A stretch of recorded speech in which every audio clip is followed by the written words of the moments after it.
Today we are discussing ponytails in hairstyles.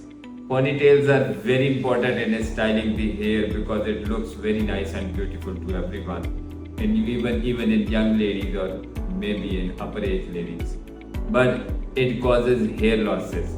There are many types of ponytails, like two in the front, one on the side, and one in the back, and one in the top. But you can wear any type of ponytail.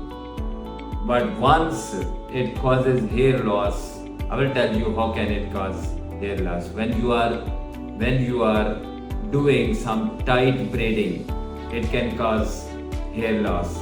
You should advise tight braiding, tight binding to any ponytail, any style of ponytail. You can avoid by doing this a lot of hair loss.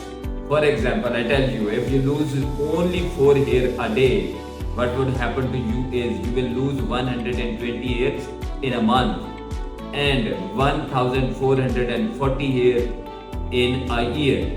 So this would be a big loss to you. So I would advise you to wear any type of ponytail, but you should not be binding it very tight. Thank you very much.